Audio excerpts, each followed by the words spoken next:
Does it pay to go to college? For most, it still does, but for others, maybe not. The Bipartisan Policy Center just modeled the ROI, that's return on investment, for university enrollment. Some of the results might surprise you. We want to bring in Kevin Miller. He is Bipartisan Policy Center Higher Education Associate Director. Kevin, great to see you here. Can you just start with the big picture findings of your latest report here? Sure. So we wanted to take a new look at the return on investment of college enrollment. And what we did was look at essentially how much more college students or people who went to college earn than high school graduates. And we find, unsurprisingly, that in general, people who go to college do earn more than people with just a high school education. But we do find that about 1 in 20 students in the United States are attending institutions where that's not the case, where students who attend those institutions are no better off than they would have been with a high school education only. And because, of course, it costs money to go to college, and for about 1 in 5 institutions, mostly smaller institutions, it's actually a negative ROI. People pay more than they ever get back from attending college in some cases. So, Kevin, this is a fascinating study that you did. Just talk to us about how you calculated whether enrollment at a particular college pays off in the end. Sure. So the Department of Education has recently been providing data on the earnings of students who attend colleges 10 years after they enroll.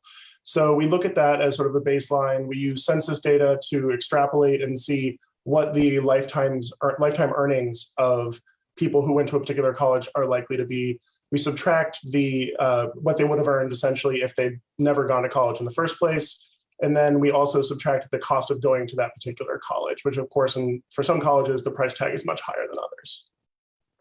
Yeah, I'm just reading one of the conclusions of your report here. One of the sidelines, really interesting stat. Your discrepancies. You're saying discrepancies persist long after students leave an institution. That is, they have to repay these debts. 20 years after starting college, the median white student borrower had paid off all but 6% of their student loan debt. So that's 94%. The median black student borrower still owed 95% of their student loan debt, completely inverted. What's behind that?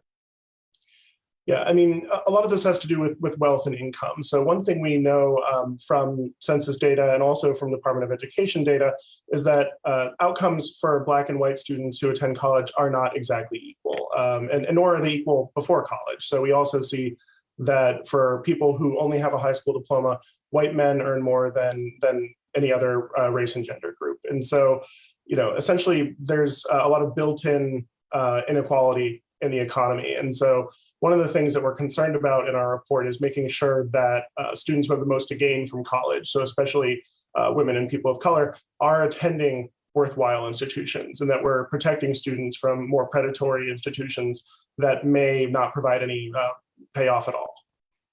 So let's get into some of the nitty gritty here. Kevin, what types of colleges, universities have the highest ROI? Well, mostly it's exactly who you'd expect. So sadly, I can't tell you that it's a big surprise. There are a lot of elite institutions, so Ivy League type, highly selective private institutions do really well. You also see a lot of flagship public universities. So like my alma mater, the University of Illinois, does pretty well. You also see a lot of technical institutions. So institutions focused on science and engineering also tend to have high average payoffs. And let me just follow up on that. I'm looking through your stats. For-profit institutions only have a 41% ROI, and that's compared to the public stat which is 96%, and also private nonprofit, which is 90%. What do you think accounts for this disparity here for the for-profit universities? So I think, again, it helps to think in terms of costs and benefits. So a lot of for-profit colleges have really high price tags, and because they're a for-profit institution, they're not motivated to provide institutional aid the way that some nonprofit colleges do. So you have a high price tag on one side, and on the other side, you have the outcomes, how well their students do in the workforce. And unfortunately, what we find is that a lot of for-profit colleges, they don't have the better outcomes that you see at a lot of other colleges. So what can the government do? What sort of policy changes can be implemented to protect students from these so-called low quality institutions? Well, right now, I think people who are looking to go to college might say, hey, is this institution accredited? Can I get federal student aid here? And the answer for almost every college or higher ed institution in the United States is yes, they're all accredited and you can get federal aid at almost any of them. Unfortunately, what we know is that, a lot of these institutions, despite the fact that you can get federal grants and federal loans of these institutions, they just don't pay off. So we need to see greater accountability standards applied at the federal aid level. So I think for a lot of students who are looking to go to college, can I get a federal grant or loan to go here?